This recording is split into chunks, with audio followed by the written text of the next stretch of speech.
su Biblia en Mateo 9, 35 a 38. Amén. Aleluya. Vamos a leer ahí juntos. Juntos yo leo y tú acompaña ahí. Dice así, Mateo 9, 35. Jesús recorría todos los pueblos y aldeas, enseñando en las sinagogas, anunciando las buenas nuevas del reino y sanando toda enfermedad y toda dolencia. Al ver a las multitudes, tuvo compasión de ellas. Repite conmigo, tuvo compasión. Porque estaban agobiadas y desamparadas como ovejas sin pastor. La cosecha es abundante, pero son pocos los obreros, les dijo a sus discípulos. Pídanle, por tanto, al Señor de la cosecha que envíe obreros a su campo. Amén. Padre Santo, una vez más te pedimos, habla con nosotros. Estamos aquí deseosos por oír tu palabra. Estoy seguro, Padre, que es la palabra que tú tienes para nosotros hoy, Padre, una palabra que vino de tu corazón, que tú puedas hablar con nosotros, con cada uno, Dios, Padre, y traer vida a tu palabra en nuestros corazones, en el nombre de Jesús. Amén, amén. Aleluya, aleluya. Jesús trabaja duro en favor de las personas. En el contexto aquí, Jesús estaba trabajando mucho, se esforzando mucho, currando mucho. Dice el texto ahí que él viajaba, que él recorría todas las ciudades, todos los pueblos y aldeas de pie. De pie. No había coches, no había bicicleta, había animales que muchas veces se da, pero no era algo normal y común. La mayoría andaba de pie, ¿no? Yo apunté aquí, no sé si tú sabes más o menos las ciudades que Jesucristo pasó, ¿no? En su ministerio, para que tú puedas comprender. Jesucristo pasó por Galilea en su ministerio, en los 3 años de ministerio, no estoy hablando en toda su vida, pero Galilea, Capernaum, Gerasa, Betsaida, Magdala, Caná, Genesaret, Tiro, Dalmanuta, Sidón, Cesarea, Judea, Nazaré, Jerusalén, Jericó, Betania, Emaús. Ciudades que él recorrió de pie. Se calcula, según el relato bíblico, que Jesús caminó durante su ministerio público de 3 años aproximadamente 5.028 kilómetros. Que él caminó en su ministerio. Dicen los estudiosos que en toda su vida él recorrió casi el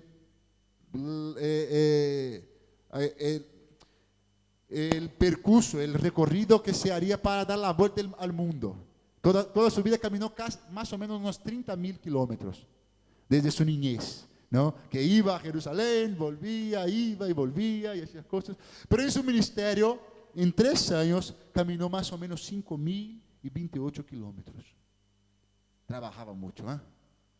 Andaba mucho, se esforzaba mucho, enseñaba constantemente en la iglesia, en la sinagoga. Dice ahí el texto que estaba en la sinagoga y enseñaba a la gente y todo, pero no era sencillo así para que Jesús enseñara. Hoy tenemos mucha libertad, ¿no? Al menos en el país que vivimos hay libertad, nadie nos impide, pero Jesucristo tenía oposición. Había los fariseos, los saduceos, la gente que veía a Jesucristo como un hereje. Jesucristo se decía el Hijo de Dios y la gente intentaba buscar siempre algo para poner en contra a Jesús, para poder de alguna manera impedir que Jesús hablara. Muchas veces las preguntas que se hacían a Jesús era para pillar él en algo, no era gente que quería saber de verdad, gente que estaba interesada. Había muchos interesados, ¿no? La mayoría estaba interesada en el ministerio de Jesús, en la vida, en la palabra de Jesús, pero muchas veces le hacían preguntas para pillarle a él. Por ejemplo, cuando trajeron la María Magdalena delante de Jesús, que fue pillada ahí en el acto del adulterio, ¿no? La echaron ahí y la mujer esta, y hablaron, Jesús, pillaron a esa mujer en el acto del adulterio. ¿Qué hay que hacer con ella? Si Jesucristo respondiera, hay que apedrearla, hay que matarla, ellos iban a decir a Roma que Jesucristo estaba condenando gente a la muerte, y solamente los romanos podían hacer eso, y Roma se pondría en contra de Jesús. Si él dijera, no hay que apedrearla, ellos iban a hablar con los líderes de la iglesia, los líderes del judaísmo, y decir, está en contra de la ley de Moisés, y iba a poner la gente en contra de Jesús. Pero Jesús, por el Espíritu Santo, siempre tenía respuestas ciertas. Por el Espíritu Santo también, y por prudencia, por sabiduría, ¿no?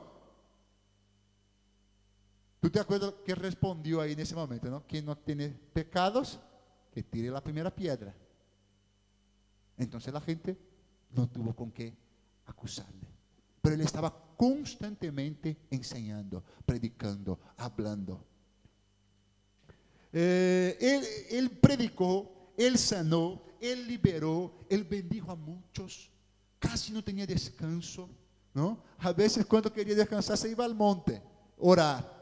Estaba trabajando también, ¿no? A veces hay gente que piensa que su trabajo, lo que hace él, es lo más difícil que hay en el mundo. Pero todo que se pone esfuerzo es difícil. Todo que se quiere lograr objetivos es difícil. Y Jesucristo trabajó mucho, mucho. ¿Por qué Jesús lo hizo? ¿Por qué Jesús trabajó? Normalmente trabajamos porque tenemos una recompensa, que sí. Tú trabajas, y yo conozco, aquí casi todos trabajan mucho, es mucho trabajo, son muchas horas de trabajo. Pero ¿por qué tú trabajas muchas horas? ¿Por qué? ¿Puede hablar? ¿Por qué? Por el sueldo, por el que te pagan, eso es. Tú trabajas y a veces coges más horas para recibir un poco más, ¿no? Pero ¿por qué Jesucristo hizo tanto? ¿Por qué Jesucristo se esforzaba tanto? ¿Qué recibió Jesucristo a cambio? Dice la Biblia que él sentía compasión de la gente. Jesucristo, mientras vivió aquí en la tierra, no recibió prácticamente nada a cambio, natural, ¿no? Después que cumplió su misión, dice la Biblia que Dios lo exaltó, lo dio un nombre sobre todos los nombres, lo puso asentado a su derecha, ¿no? Y fue honrado por Dios. Pero él sintió compasión. A lo mejor tú puedes comprender un poco cuando tú trabajas y su sueldo es direccionado a otro, al hijo, al padre, a la madre, a un familiar. A lo mejor tú puedes comprender el sentimiento ese de compasión, de preocuparse más con alguien que consigo mismo. Jesucristo sentía compasión de las personas. Él sabía lo que se pasaba con ellas. Él sabía las dificultades. Él sabía que la gente estaba afligida, agotada, cansada. Es lo que dice ahí en el texto, mira. El versículo 36 dice, al ver a las multitudes, tuvo compasión de ellas, porque estaban agobiadas y desamparadas como ovejas sin pastor. Hay muchas luchas en la vida, y Jesucristo lo sabía y lo sabe, ¿no? Hay muchas tristezas en la vida, y Él sabe, Él conoce los corazones, Él conoce tu corazón, Él conoce tu vida. Él sabe los problemas, las dificultades, y él sabía de la gente que vivía en su tiempo, y también sabía de lo que teníamos, de lo que pasaría, por lo que pasaríamos nosotros. Porque cuando estaba ahí en el final de su ministerio y él empezó a orar por sus discípulos, él oró y dijo, Padre, yo no pido a ti solamente por estos, pero por los que vendrán a través de ellos. Jesucristo estaba orando por ti y por mí. Él tuvo compasión de las multitudes que estaban ahí, pero de las multitudes que vendrían en el futuro también. Ele sabia que se ele não cumpriese sua obra, se ele não cumpriese sua tarefa, a gente se quedaria perdida. A gente se quedaria agobiada, a gente se quedaria sem solução. Porque hasta mesmo os que creíam em Deus, buscavam a Deus, clamavam a Deus, pero muitas vezes não viam resposta. Você já passou por isso? Clamar a Deus e não ver resposta. Buscar em Deus, fazer as coisas como há que fazer e não ver resposta. Há muitas lutas na vida. Pero nosotros no nacemos para sufrir. ¿Tú crees en eso? ¿Tú crees que tú no nació para sufrir? Si tú hubieras nacido para sufrir, el sufrimiento no te molestaría tanto. No nacemos para sufrir. En realidad Dios nos hizo para vivir en el paraíso. Dios hizo al hombre para vivir en el paraíso. La gente estaba como ovejas sin pastor, dice la Biblia, perdidas, clamando por ayuda, o calladas por la soledad. ¿Tú ves eso en esos días? Gente perdida, gente que no sabe qué hacer, gente que no tiene respuestas, gente que no ve solución adelante. Son ovejas sin pastor. La Biblia nos compara a ovejas, porque la oveja es uno de los animales más dependientes que hay. Dicen los estudiosos, que una oveja, si ella está acostumbrada a hacer un recorrido todos los días y se pone algo en su camino, ella no hace la vuelta. Por ejemplo, si el camino que ella pasa todos los días cae un árbol, ella para, se queda ahí delante del árbol. Algunos dicen que se queda pegando la cabeza en el árbol hasta que muera, pero ella no hace la vuelta. Se queda perdida. Muchas veces muere de sed si está sola, porque si no hay aguas tranquilas, ella no bebe agua. Si no hay pastos verdes, pastos limpios, pasto bueno, la oveja muere de hambre. Por eso que el Salmo 23 dice que el Señor es mi pastor y nada me faltará. Él me conduce a pastos verdes. Él me lleva a aguas tranquilas. Amén. Amén. Dios te conduce a aguas tranquilas. Dios te lleva a pastos verdes. Dios trae alimento para ti. Dios trae lo que sacia tu alma. Amén. ¿Tú puedes dar un gloria a Dios por eso? Amén. Aleluya. Pero Jesús vio las multitudes y tuvo compasión, porque eran ovejas sin pastor. Gente buscando solución, a veces bien intencionada, con buenas intenciones, pero si no hay pastor, no hay salida, no hay dirección, no hay respuesta cierta. El ser humano necesita ser conducido. Fuimos creados así. Necesitamos conducción, necesitamos dirección. Somos así. Hay clases, hay seres, hay animales que ya nacen haciendo lo que hay que hacer. Creo que son las arañas que nacen y comen la madre. Yo creo que es algo así. Las arañas cuando nacen comen a la propia madre y viven la vida. Otros, los peces ya nacen nadando. Ahora nosotros nacemos totalmente dependientes. Y si no hay alguien que nos pastoree, que nos cuide, que nos alimente, ¿qué pasa? No pasa. No pasa de los primeros días de vida. Si no hay alguien. Dios nos creó así. Y así somos nosotros. Necesitamos cuidado. Necesitamos dirección. Hay seres, hay animales que viven solos, solitarios. Pero el ser humano no. Nosotros no sabemos vivir solos. El peor castigo que hay es la soledad. ¿Cómo castigamos a un niño?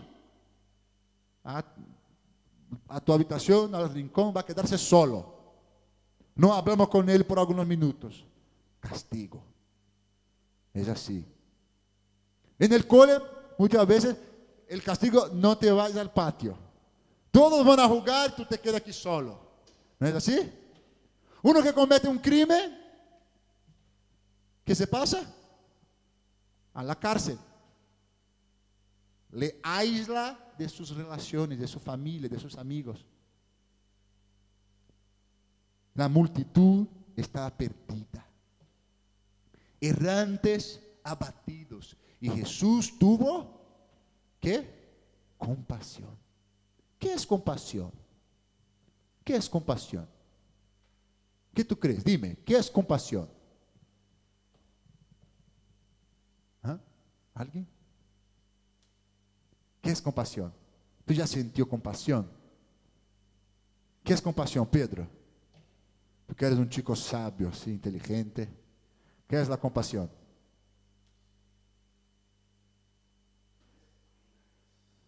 Pena. Algo más allá de la pena. Vale, buena respuesta. ¿Qué es compasión? ¿Qué es compasión, Dora? Los ojitos huyen. A mí no me pregunte, no me pregunte. ¿Qué es compasión? Compartir la pena de los demás. Muy bien. Bueno, un poquito más allá de la pena. ¿Iba a hablar, Marcela? ¿Empezó a hablar algo ahí? Yo creo que sí, ¿eh?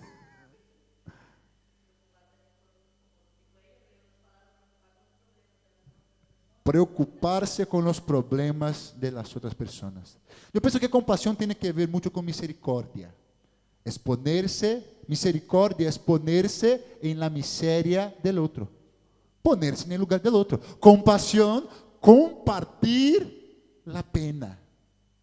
¿No? Sentir el dolor del otro. Eso es compasión. Y la compasión nos mueve muchas veces. Nos hace hacer cosas que no haríamos en una situación distinta. ¿No? La compasión nos genera una tristeza, pero al mismo tiempo trae-nos fuerza para hacer alguna cosa. Y Jesucristo hizo tantas cosas porque tuvo compasión de la gente, de nosotros también. Murió en la cruz porque tuvo compasión de la gente, de nosotros también. A veces vemos una persona hambrienta y ¿qué pasa? Pensamos, si fuera yo o si fuera mi hijo. Vemos un niño con hambre y pensamos, si era mi hijo. Y queremos hacer alguna cosa para ayudar. Por eso nos duele tanto y ver muchas veces en la internet imágenes de niños sufriendo ahí en el África. La compasión trae dolor. Jesucristo tuvo compasión. Y él llegó en un momento y vio y dijo, es mucha cosa. Es mucha cosa. Es demasiado. Yo veo a Jesucristo hablando así. Tenía sus discípulos con él ahí y les habló, mira, hay mucho trabajo, hay mucha gente necesitada. Hay mucha gente perdida, hay mucha gente sin dirección, hay mucha gente sin respuesta, hay mucha gente sin pastoreo. Pues, ayúdame ahí. Vamos a orar. Ore, pide al Señor que envíe obreros. Yo veo a Jesucristo haciendo una pregunta a sus discípulos. Y es el tema del mensaje. ¿Dónde están los obreros?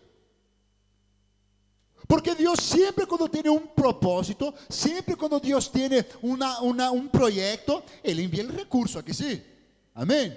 Dios habló con Noé. Noé, yo voy a destruir todo. Construye un arca, te voy a salvar a ti. Pero ¿cómo? No, yo te voy a dar las medidas, yo te voy a enseñar lo que tiene que hacer, yo voy a ver lo que es necesario. Ah, no, y tú vas a poner una pareja de animal de cada especie en el arca. ¿Cómo no? Tú tranquilo, yo voy a enviar los animales. Dios tiene un proyecto, Dios envía los recursos que hace falta. Amén. Amén. Pero muchas veces Dios envió, Dios ya preparó todo y tenemos que buscar, que encontrar. A lo mejor, ¿con qué voy a hacer, Señor, la arca? Con madera de ciprestes. No sé si en español dice ciprestes mismo, ¿no? ¿Cómo? Una ciprés, una madera especial, una madera que aguente el agua, no va a pasar betume, lacar, yo creo que sería así decir. Pero, ¿dónde yo encuentro la madera? ¿Dónde? En el bosque. Vete, coge una hacha y vamos a trabajar, a currar. Dios siempre cuando tiene un proyecto, querido, Dios manda los recursos.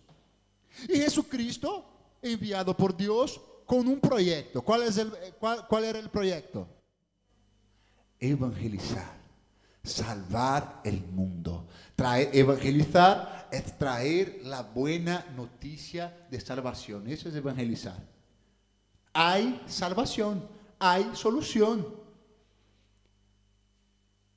El proyecto de Dios para Jesús era pastorear la humanidad, apacentar la humanidad.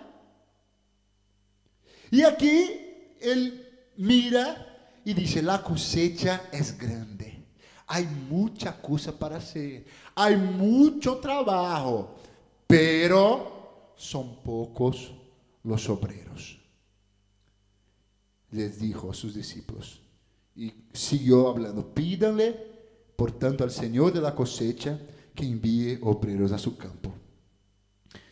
Jesús tenía apenas 12 discípulos y Él los manda orar por obreros. A lo mejor los estaba pinchando. Mira, despierta ahí, tenemos que orar por obreros. Se necesita obreros. Yo veo eso, Jesucristo hablando eso. Necesita obreros, no necesita ingenieros, no necesita, porque a veces pensamos que para hacer cosas para Dios, para inserirnos en el proyecto de Dios, me falta mucho, pastor, me falta mucho, yo tengo que aprender mucho, yo estoy lejos de poder hacer alguna cosa.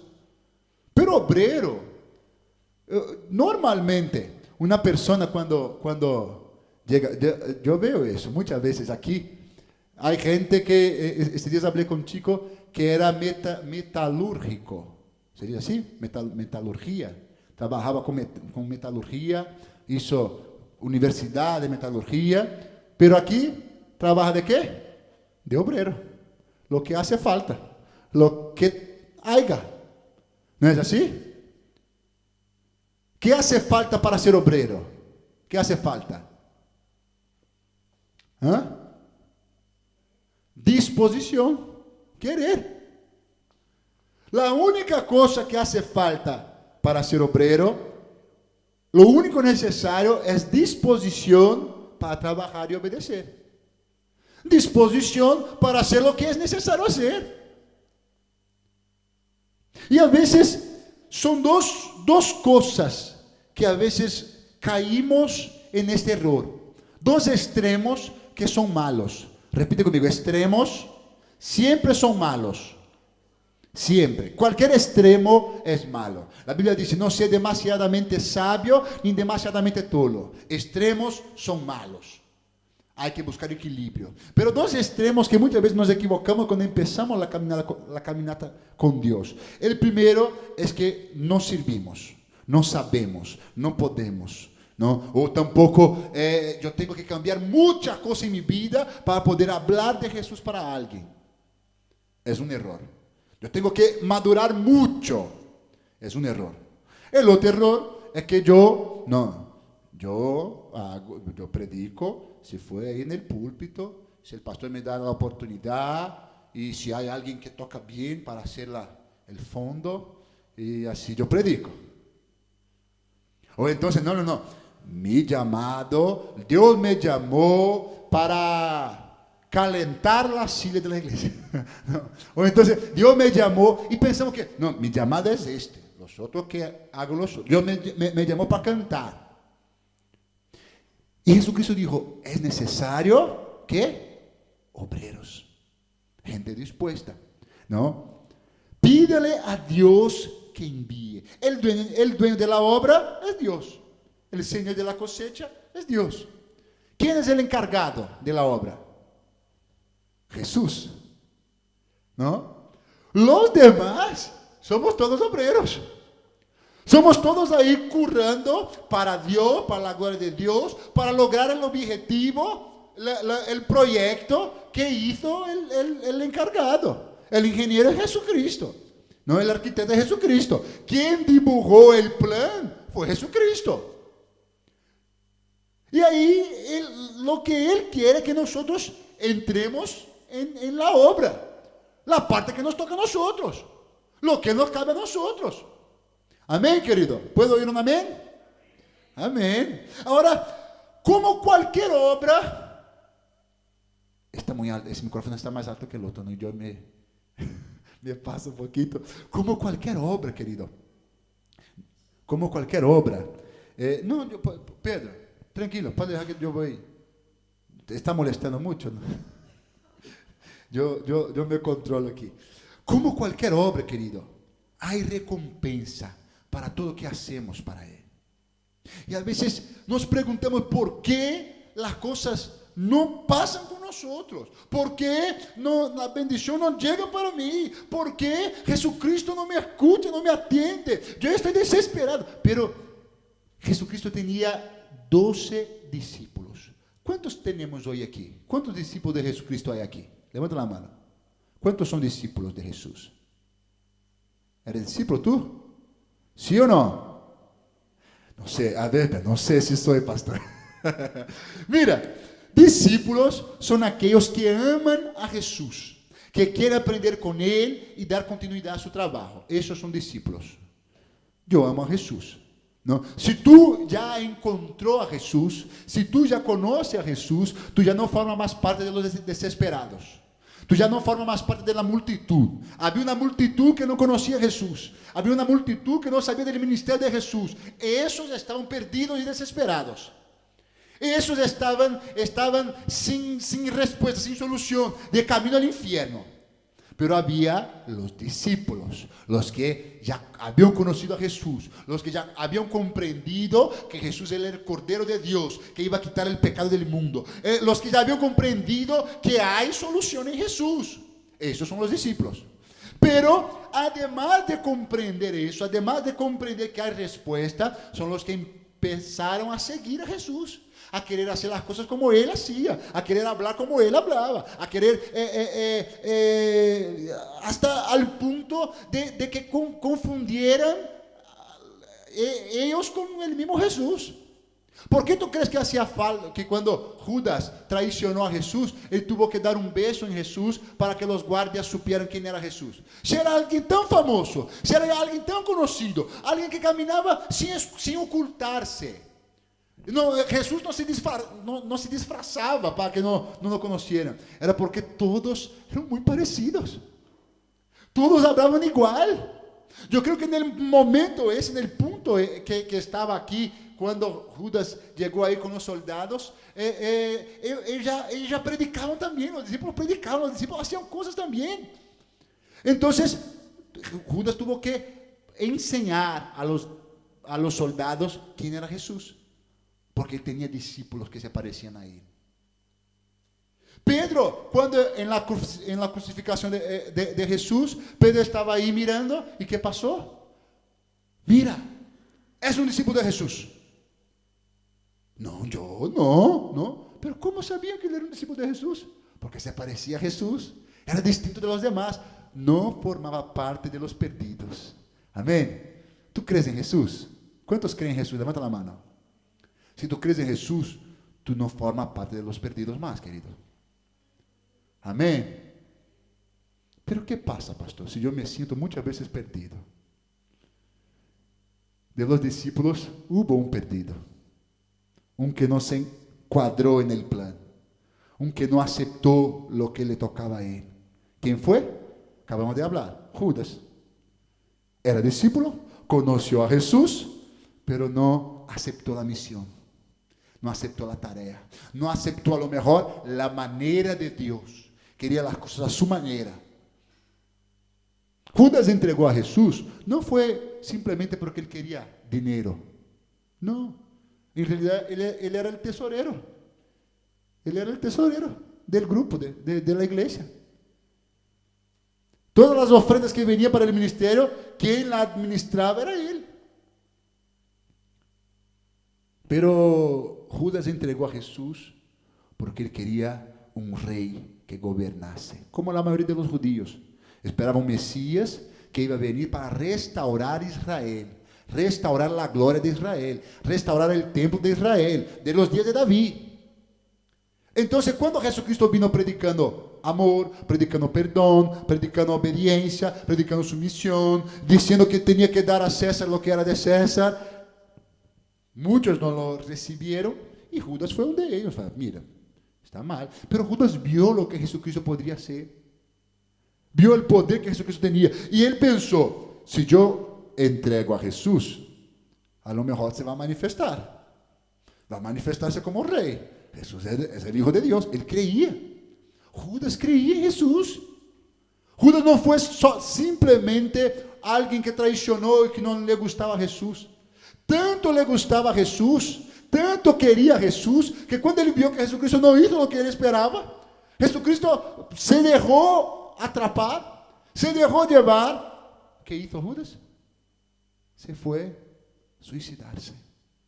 Se quedó perdido, desesperado. Y si somos discípulos, querido, si creemos en Jesús, pero queremos que Dios haga las cosas a mi manera, siento mucho decirte, pero tú vas a quedar un discípulo perdido, un discípulo sin salida, un discípulo sin respuesta. Lo que Jesucristo dijo a los discípulos: oren al Padre, oren al Señor y pidan obreros. ¿Sabe qué Jesucristo estaba diciendo? Hay una obra grande, involúcrate en la obra, busca la voluntad de Dios. El plan de Dios es mucho más allá de lo que tú piensas. Ahora, claro que hay recompensas. Mateo 10, 42, mira qué dice. Mateo capítulo 10, versículo 42, dice así. Es la secuencia ahí. ¿Está viendo?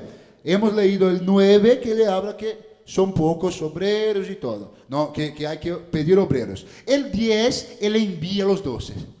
Va a predicar, va a trabajar, va a hablar de la buena nueva que tú has comprendido. En el versículo 40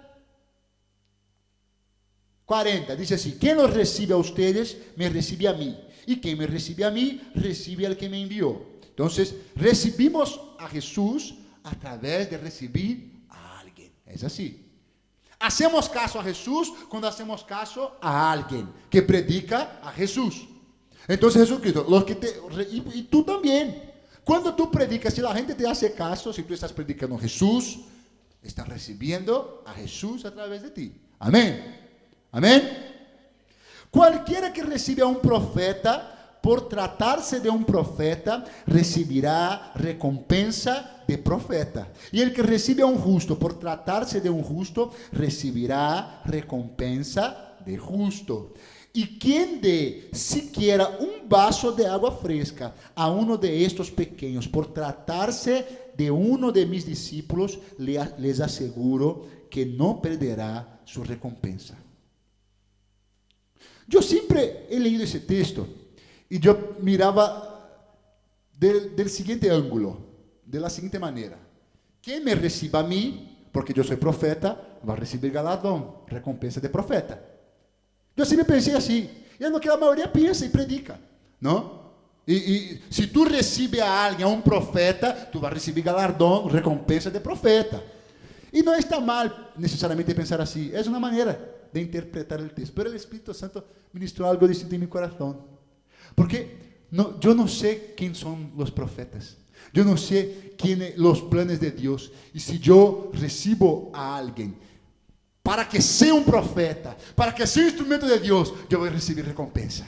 Amén. Puede dar gloria a Dios por eso. Si yo doy un vaso de agua fresca, si yo sacio la sed de alguien, para que él sea un discípulo, porque él es un discípulo en potencial, yo recibiré recompensa de Jesús. Fue lo que Jesucristo estaba hablando. Van, prediquen, la multitud está ahí como ovejas sin pastor.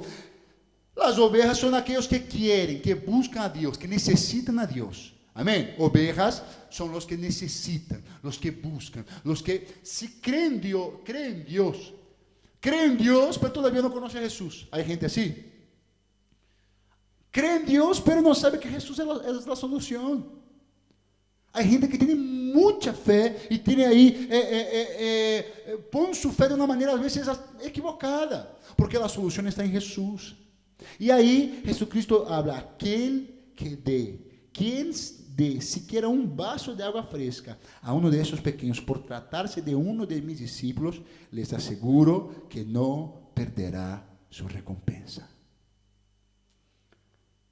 Tú no quieres quedarse sin recompensa. Empieza a saciar la sed de otros. Porque muchas veces queremos saciar la nuestra. Queremos matar la sed. Pero en el reino de Dios, el secreto para recibir es, ¿qué? Tú sabes, dar. Jesucristo dijo a la mujer samaritana que si ella creyese en Él, según las Escrituras, de su interior fluirían ríos de aguas vivas. Ahora, si la agua no mata la sed de nadie, no hay por qué haber agua. Seca la fuente. Jesucristo habla de la luz y de la sal. Si la luz no alumbra, no vale de nada. Si la sal no da sabor, no sirve para nada, sirve para ser tirada y ser pisoteada por la gente. De igual manera, si la fuente de agua viva que hay en nosotros no sacia la sed de nadie, se secará. Y nos quedaremos como discípulos perdidos. Si no aceptamos el plan de Dios, Pedro casi terminó como Judas. Y yo pienso que Dios permitió eso para enseñarnos que siempre hay una manera, siempre hay solución. Hasta para Judas, si él se posicionara de una manera distinta, habría solución. Pero Pedro, igual que Judas, en un momento no aceptó la manera de Dios. Jesucristo dijo, yo voy a morir, está llegando mi hora. Y Pedro contestó, no, Jesús, de ninguna manera dejaremos que te toquen, que te pongan la mano. No, lucharemos por ti hasta la muerte. Y Jesucristo le contestó, apártate de mí, Satanás. ¿Por qué? Porque no es la manera de Dios. Hay que ser de la manera de Dios. Puede luchar, puede esforzar, puede querer establecer el reino a golpes de espada, pero no es por fuerza ni violencia, pero por la acción del Espíritu de Dios. No es a nuestra manera, sino a la manera de Dios. Hay que comprender. Cuando Pedro negó a Jesús, se quedó también perdido. Dice la Biblia que él volvió a pescar, volvió a hacer las cosas que hacía antes, volvió a buscar los medios a su manera, volvió a poner su confianza en su trabajo.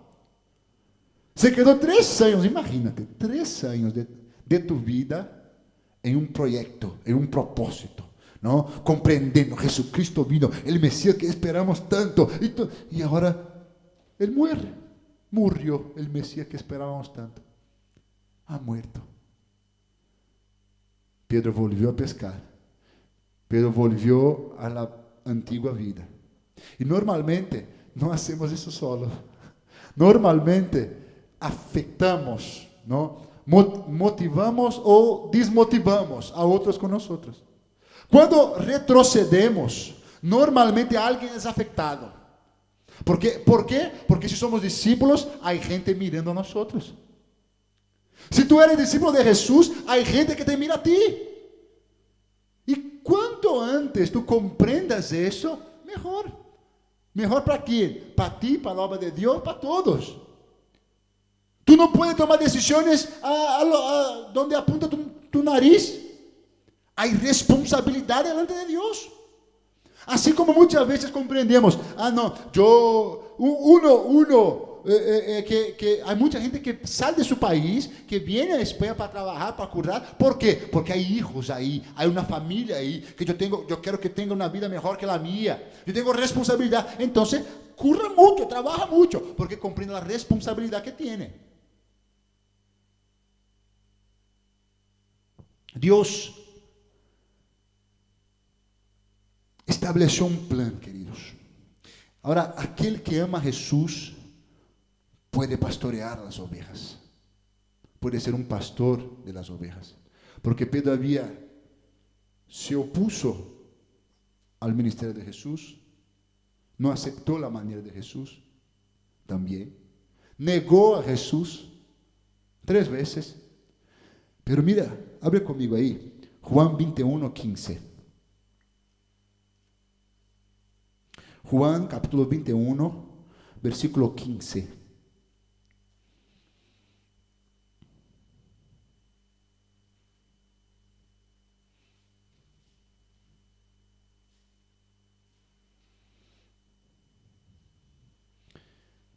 Para que tú comprendas, el 21, mira el versículo 1, dice así: después de esto, Jesús se apareció de nuevo a sus discípulos junto al lago de Tiberíades. Sucedió de esta manera. Estaban juntos Simón, Pedro, mira el Pedro, Tomás, al que apodaban el gemelo, Natanael, el de Caná de Galilea, los hijos de Zebedeo y otros 2 discípulos. Me voy a pescar, dijo Simón Pedro. Nos vamos contigo, contestaron ellos. Volvió a hacer las cosas que hacía antes y llevó gente con él. Llevó gente junto con él. Salieron pues de allí y se embarcaron, pero esa noche no pescaron nada. Al despuntar el alba, Jesús se hizo presente en la orilla, pero los discípulos no se dieron cuenta de que era él. Muchachos, ¿no tiene algo de comer?, le preguntó Jesús. No, respondieron ellos. Tiren la red a la derecha de la barca y pescarán algo. ¿Te recuerda, te suena este momento?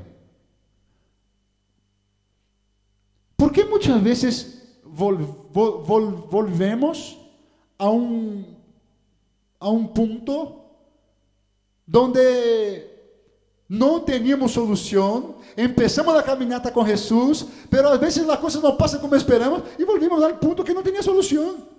Otra vez. Volvimos al comienzo otra vez. Justo en el punto donde Pedro trabajó, se esforzó, hizo las cosas y no pescó nada. Fue el punto que Jesucristo entró en su vida. Fue el punto que Jesucristo empezó a hacer milagros en su vida. Y ahora las cosas no salen como él esperaba. ¿Y qué hace él? Vuelve al mismo punto. Al punto donde no pescaba nada. Trabajaba, se esforzaba y no pescaba nada. Jesucristo otra vez le aparece a él y habla: pues empezamos otra vez entonces. Tira la red del otro lado. Escucha mi palabra otra vez. Hazme caso. ¿Y qué pasó? Pescaron. Si seguimos leyendo ahí, mira. Así lo hicieron, y era tal la cantidad de pescados que ya no podían sacar la red. No consiguieron sacar la red del agua. Es el Señor, dijo a Pedro, el discípulo a quien Jesús amaba. Juan identificó: es él, es Jesús. Si seguimos leyendo ahí, Pedro salta de la barca y se va nadando hasta Jesús. Se va nadando hasta Jesús. No sé si él quería comprobar si era verdad, si era Jesús mismo, ¿no? Pero él llega y cuando él llega en la playa, ya tenía, ellos habían acabado de pescar, no tenían que comer, pescaron, pero cuando llega a la playa, Jesús ya tenía ahí el pescado preparado para comer. Pero lo que yo quería decirte está en el versículo 15, dice así: cuando terminaron de desayunar, Jesús le preguntó a Simón Pedro: Simón, hijo de Juan, ¿me amas más que estos? Sí, Señor, tú sabes que te quiero, contestó Pedro. Apacienta mis corderos, le dijo Jesús. Y por 3 veces dijo. La segunda dijo: cuida de mis ovejas. Y por último, apacienta mis ovejas. Aquel que ama a Jesús puede pastorear las ovejas. Fue lo que él dijo a Pedro: pastorea mis ovejas, Pedro. Entra en el propósito. Ahora, ¿qué es pastorear? ¿Qué es pastorear? Cuidar. ¿Qué más? Enseñar. ¿Qué más? Conducir. ¿Qué más? Alimentar. Saciar la sed. Mostrar la solución. Ser ejemplo. Estar delante de otros. Esa es la función de un pastor. Ser ejemplo. Mostrar el camino.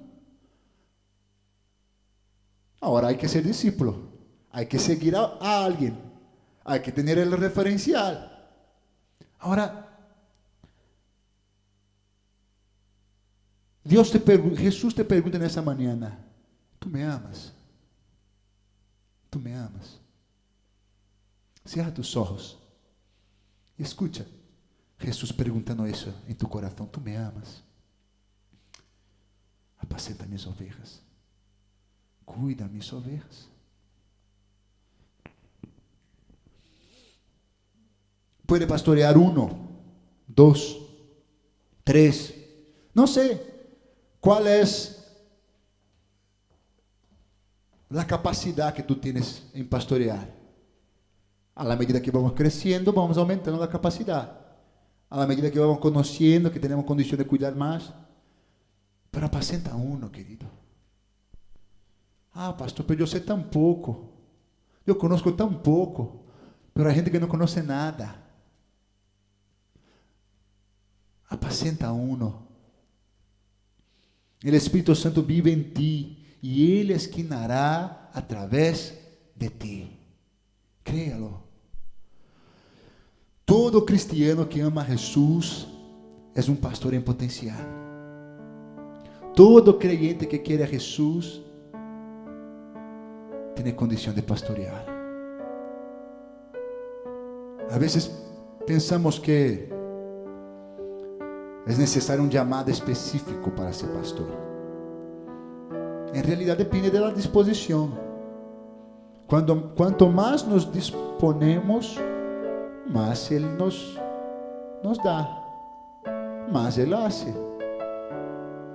Ahora, el llamado de todo cristiano es para ser discípulo. Y todo discípulo, si ama de verdad a Jesús, tiene que pastorear, cuidar, alimentar, dar dirección, servir de ejemplo. Este es el llamado. Vamos, queridos, recoger las ovejas perdidas. Aunque tú te sientas a menudo perdido, pero empieza a ser. Empieza, que Dios da gracia.